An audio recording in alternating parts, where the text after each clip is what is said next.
It's my privilege this morning to introduce to you our speaker this morning, Harriet Mouer. Harriet is with us on Sunday morning here at Faith Center and was just so powerful and touched us with such a graciousness of her spirit. Harriet has been part of the Foursquare family for a long, long time. She is the kind of the retiring district supervisor for the Mid-Atlantic district back east. And she and her husband, Bill, pastored the Family Fellowship Church in Amherst, Ohio for a number of years. Now they're kind of in retirement. Their kids are grown up, and they're just enjoying life and ministry.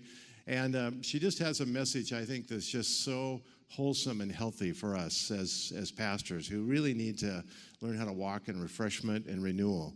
And so I'd just like you to just put a smile on your face and just welcome a dear friend of our church and our congregation, Harriet Mouer. Would you come, Harriet? Thank you, Jen. Thank you, Jen. Good morning, church. What a joy to be here. I thank Gabe and his team and Steve for the hospitality, and it's just really a thrill. A little over a year ago, our children and grandchildren met with us for a family vacation, which we do every other year. There are 15 of us, and we have grandchildren, plus their moms and dads, who live in North Carolina, Charlotte, who live in Greenwich, Connecticut, and in Toronto. So as a part of our vacation at Lakeside in Ohio, we rented a little golf cart and took the kids around a little bit at a time. 6-year-old Caleb was sitting in the front with Bill. I was in the back seat with 2 other little boys. And we were driving around the street, stopping at every park so they could get out and play, got back in, and went on our little drive. Well, we came by this house on the street, and I said to Bill, hey, remember them? They live in Amherst, same town that we live in, and they have a cottage here. Their kids used to play soccer with our kids. And Caleb looked at Bill and said, you got kids? And then all of a sudden he realized what he said, and he looked at his papa and said, oh, yeah.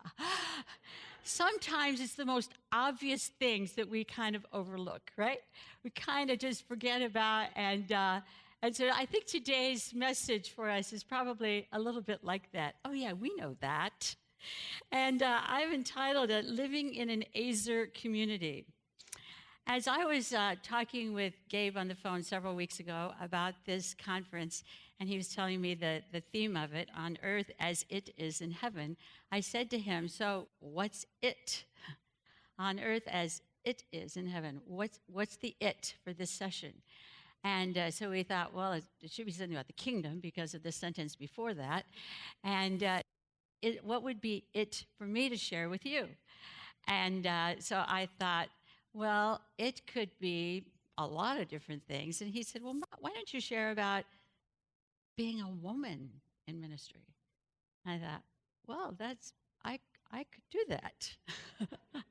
That would be something that would probably be very appropriate.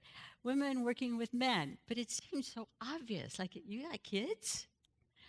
And so then beginning to think about it a little bit more, and that's what it is, living in an Azer, strength to strength, men and women, male and female, in a community.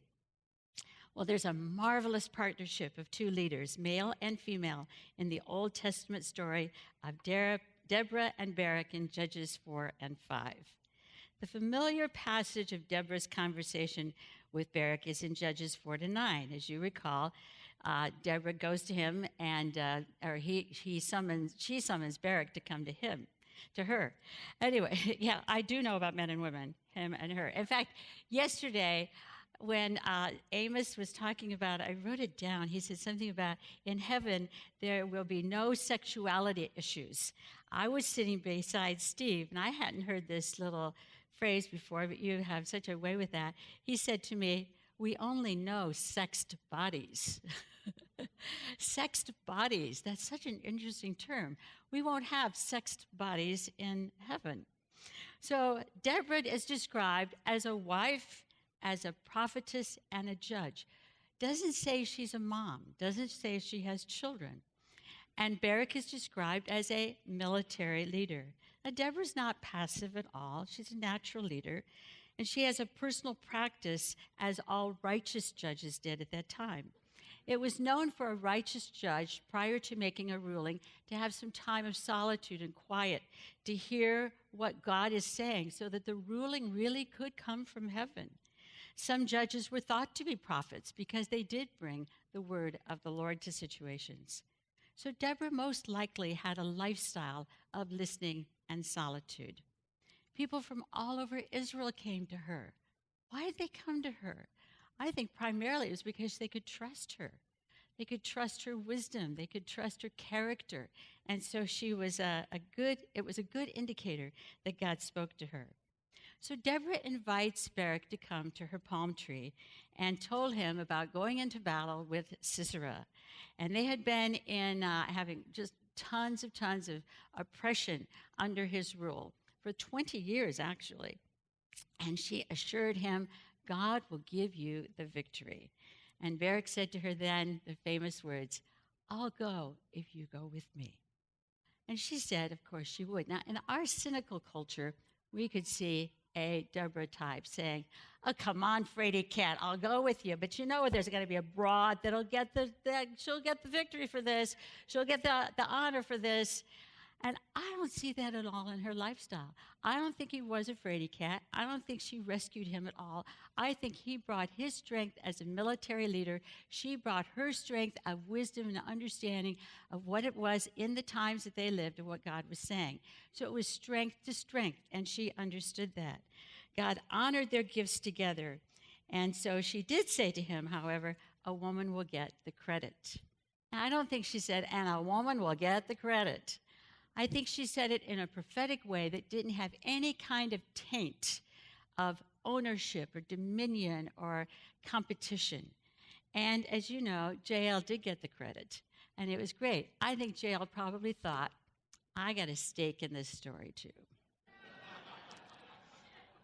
Often, identity and character are revealed when? After the battle. Interesting. That, remember I said it didn't say, and you know the word doesn't say that she was a mom in the first part of that passage. After the battle, when she was praising God, thanking him for everything that he had done in this, thanking the people who served, the volunteers, she said this, and I arose as a mother in Israel. I feel as though when she said that, it was what she learned after she had come through the battle. And we know her now as the mother of Israel. Well, where did she get this thing? Her responsiveness to Barak, her responsiveness and her honoring of men. I believe she probably knew a little bit about Genesis before the fall. In Genesis 1:26 and 27, God created man in his own image. He created, in the image of God, he created them, and he created them male and female. Here you see Jesus introducing Adam to Eve. Adam is holding his side. He just had a little bit of surgery. And Jesus is saying, Adam, I'd like for you to meet Eve. You'll be with her for quite a while. Eve, this is Adam.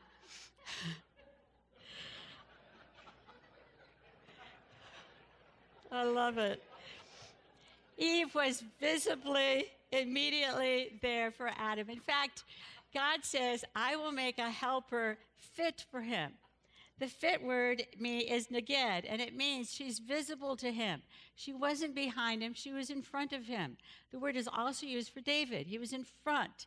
He was front of his leadership. So actually, there could be a little bit of intentionality here in regards to suggesting equality. Now, Adam and Eve have a great time. Look at this. I mean, they're just enjoying a little time in the pool, the garden, everything was just going so great. And you see, God says to Adam, I'm going to make you an Azer. And Steve, the pronunciation again is what? Etzer? Etzer. I probably will say, continuing with Azer, but you may ask him for the other understandings. But here we are. He said, I will make you an Azer. What does Azer mean? Azer is helper. Helper means strength. The word Azer appears 13 times in the Old Testament, and it refers to God all the rest of the times, or the majority of the times. But with Eve, it was the first used for her being a helper. For example, I lift up my eyes to the hills. Where does my help come from? Where does my azer come from? My help comes from the Lord, maker of heaven and earth. He will not let your foot slip. He who watches over you does not slumber. The Lord watches over you. It was several years ago when Bill was picking up some guests of ours that we were having at our church, and they were coming in for a family retreat on Memorial Day weekend. He had gotten them at the airport, came home, and as he was, he came in with our guests, I was greeting them, didn't notice he was lying on the couch. My friend Cheryl said, we gotta help him. And I said, well, what do you mean? And she said, he's not doing well. My husband, probably not like any of the men who are here, was holding his chest and said, I'll be fine. And Cheryl said, no, he won't. You got to get him to the hospital. We put him in the van. I'm driving the van. He's in the back seat, and I'm scared. The pain is increasing. And as I'm driving, I say this, and I had just memorized the psalm the month before. Oh, I could not believe the timeliness of it. And it was this Psalm 121. I said to him, honey, we lift up our eyes to the hills. Where does our help come from? Our help comes from the Lord, maker of heaven and earth. He will not let your foot slip. He who watches over you does not slumber. The Lord watches over you. And I was intently speaking it louder than I am right now. And as I was saying, as soon as I said it, waves of fear came over me. He's going to die. He's going to die. He's going to die in the car. And Bill would say in the back seat, don't stop, honey. Don't stop. And I'd say it again. And then I'd pray in the Spirit and use my heavenly language. When I quit, I was afraid. Fear, like a tsunami come over me. What did I hear in the back seat? Don't stop. And then Isaiah 61:1, the Spirit of the Lord is upon you, honey, because he has anointed you to preach good news to the poor, to bind the brokenhearted. I would stop. He would say what? Okay. And then I'd pray in the Spirit. We got to the hospital like that. I was driving like a mad woman on those streets to get him there. We walked in, and here's someone from our church substituting in the ER. And she looked at us, and she said, Pastor Bill. And she put him in a wheelchair and took him immediately to a room. They didn't have any idea if we had insurance or whatever. It didn't matter. Took him to the room, and it was code blue. And they used the paddle. Oh, my goodness. They used the paddle on him 5 times and brought him back. A third of his heart's been damaged. But you know what? You never know it. Amazing. And I knew then, and I didn't know azer or help, whatever, but I just knew God's help and the Word of God was stronger than anything else, and that's how we got there. And that's what the Lord did. Somebody said, well, why would he have a heart attack when why wouldn't he have gotten the help there, which he did? And I said, I think for me it was to prove the power of God on the way. And that's exactly right. So oftentimes I think to myself, and I say to you, don't stop. Don't stop. Azer. After the fall, well, that was before the fall. After the fall, Adam and Eve tasted the tree of life in the midst of the garden, and God sent them out. And so they went from a beautiful garden to thorns, thistles, and hard ground. Now we have pre-fall, after the fall. Let's go beyond the fall. Guess what? Azer returns. Jesus, Mary, Martha. Mary was so at home at Jesus' feet. For a first-century Jew to sit close to the feet of the rabbi would be an act to symbolize a higher level of a formal education. Here you see both Mary and Jesus and Martha sitting there. Sitting at his feet was a position where a student showed great respect and honor for the teachings. Paul sat at the feet of Gamaliel, you know. History says that Gamaliel had 1,000 students. That's a lot. Mary was taking a position typical of a rabbinical pupil. Very unusual for a woman, very likely to have disapproval. Perhaps Martha wasn't only upset with her for, just for not helping her in the kitchen, but she could have been upset with her because you don't belong here. What are you doing here? You shouldn't be sitting there. A guy should be sitting there, not you. That's crazy. Get out of here. I need some help anyway. And so the culture of the day did not ever think about a woman sitting under and by his feet. Jesus created women in the first place, so he probably had an inkling of her intellectual capabilities. Jesus the shepherd. Oh, when a baby girl was born, it was a great disappointment. Girls were the black sheep of the family often. But what does Jesus do with black sheep? Amen, everyone? He carries us, all of us. So what does that have to do with us today? Jesus did come to Azer us again. You know, when I was supervisor of the Western Ohio district was when we had the multiple districts, like 70 some, right? 72, 77, 73, just kept going back and forth. And I was there just a few months. It was a 4-year commitment. I was there a few months, and we started with 25 churches. In just a little bit of time, we had about 20 churches. And so we didn't have very many, but I learned a lot. When I would visit churches, I would take with me 3, 4 college students, and I would give them 3x5 cards. And I would say, I want you to write down the values that you're picking up at this church. And so they said, well, what do you mean? So we talked about what it is, what they should watch for. And I said, if they've got it on their wall, don't pay attention to that. Don't read that. See what you pick up. See what's really there. And so they did, and then we went out for lunch, took the pastors out for lunch, and then at the appropriate time, I had the students get out their cards, and they'd share the values that they picked up at the church. It was powerful. And these pastors were just in tears, some of them. We worked so hard on that, I didn't believe anybody would notice. Or they would say, wow, that's a value? Great, I hadn't even thought about that.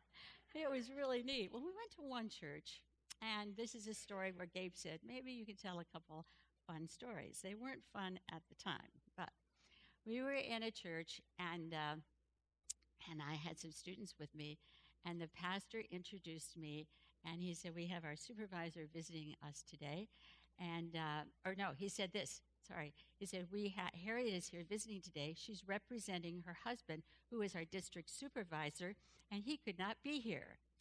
And so I'm sitting there, I can't believe you said that. And later he came to me, his wife came to me, and she said, Harriet, the reason why he did trying to cover for him, and she said, the reason why he did is because there was a really nice Baptist family that came last week and came again today, so he didn't want to say you were the supervisor, thinking they may not be back. So we got in the car afterwards, and that was a little annoying to guess who? Not so much for me, the students.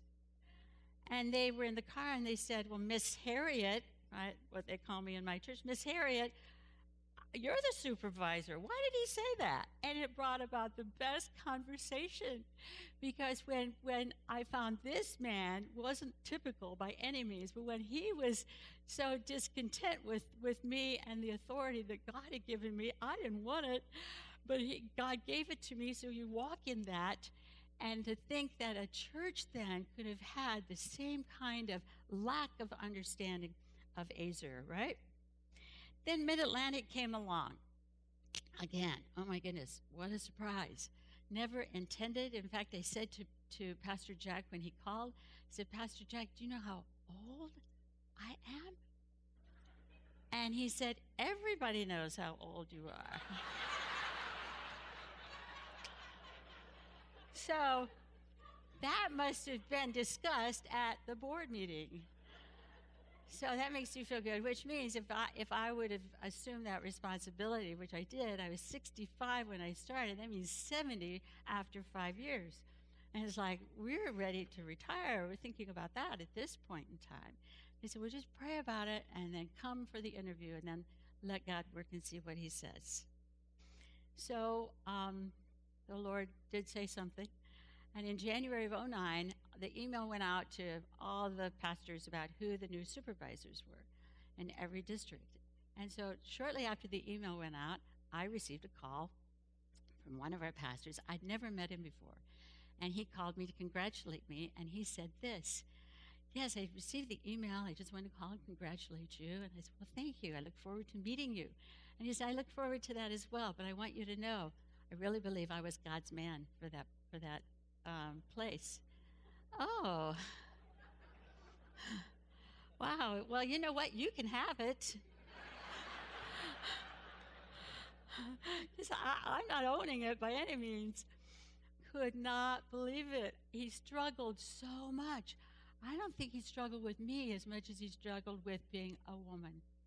And you know, being a woman could have been like a, I don't know, casualty or whatever, and my age could have been. But you know what I found? God used both of those. He used my age, he used my gender to my surprise. First day the district's open, May the 1st, 2009. First call I received from Pastor Brandon Williams, Waynesboro, Virginia. I could get emotional because I really appreciate this guy. This is what he said. Harriet, I just called to say, have a great first day. And by the way, don't try to be like a man. He said, be yourself. Be the woman God created you to be for us. I'm here to support you. That means your strength, my strength. This is great. I'm here to support you any way I can. You being you will help us to be us. Brandon, I love you. And you know, the Azer community can work so well if we're us and they're them.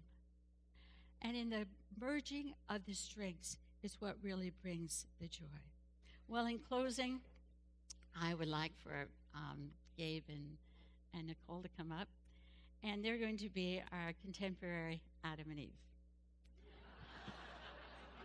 I'm not taking my clothes off.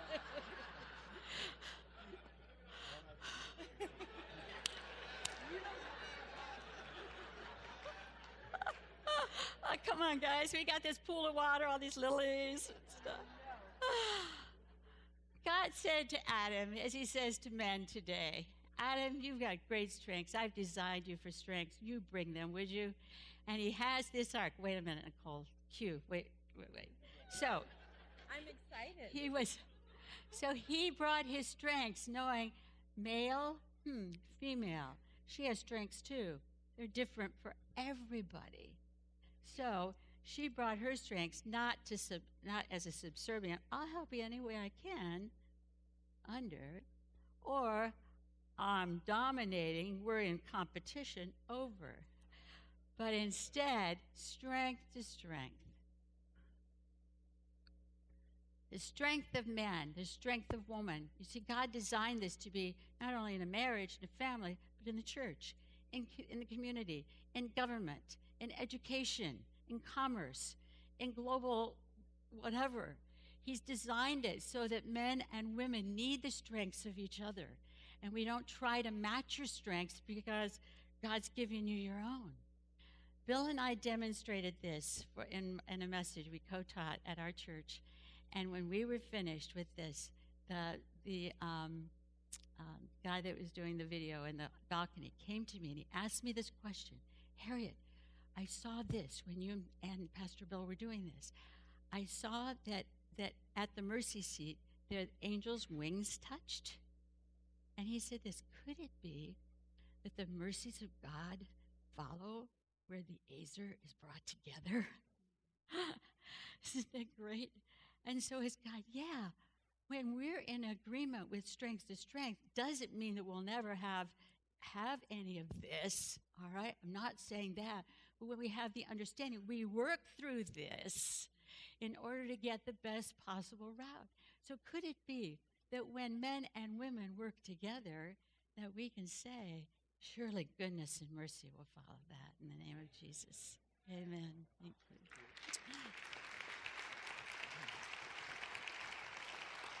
Well, my husband gave me a wonderful birthday present. No, it wasn't perfume. It wasn't a great trip. It wasn't jewelry. It was a license plate. There you go.